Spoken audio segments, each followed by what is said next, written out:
સાથીઓ, જય ભીમ.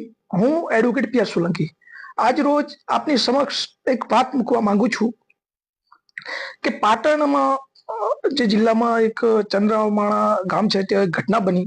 જે દલિત સમાજના વ્યક્તિ જ્યારે વરઘોડું કાઢ્યું ખોડી પર, એટલે એને રોકવામાં આવ્યો અને વિડીયો જોયા એમાં તરવાર લઈને નીકળે છે જોયો.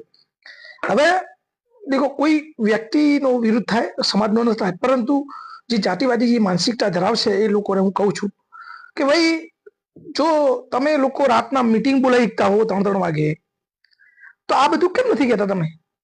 તમે આ નથી શીખડાવતા કે ભાઈ તમારે કોઈનો વિરોધ ના કરવો જોઈએ?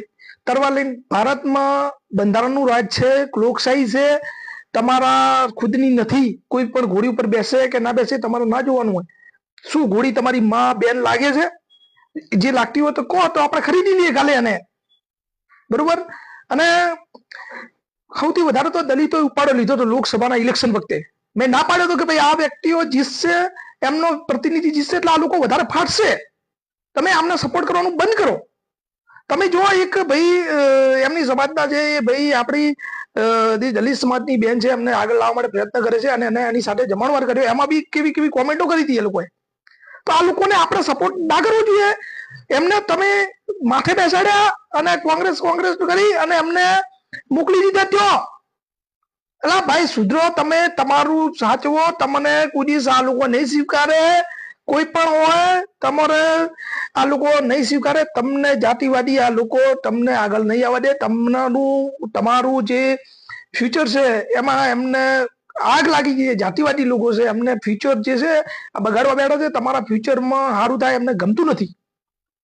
એટલે આપણે શું કામ એમને વોટનો અધિકાર કરીએ? વોટ શું કામ આપીએ એમને? આપણા વ્યક્તિ જીતાડો, એ તો એમનો વ્યક્તિ જીતશે એટલે ફાટશે, વધારે ફાટશે.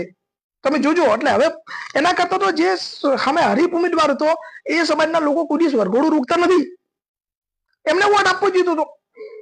એના કરતા ચૌધરી સમાજ શું સારો નહીં? એ કોઈ દિવસ જોજો તમે. અહીંયા પટેલ ચૌધરી સમાજના લોકો બનાસકાંઠા, મને મારા ધ્યાનમાં નથી આવતું કે વરઘોડો રોકવા માટે એમને કોઈ પ્રયત્ન કર્યા હોય.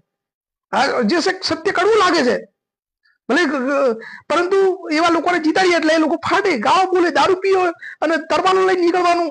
આવી રીતના કોઈ સ્વતંત્રતાના અધિકારો ઉપર તરાપ ના મારી શકે કોઈ. કોન્સ્ટિટ્યુશન લોકશાહીનું રાજ છે.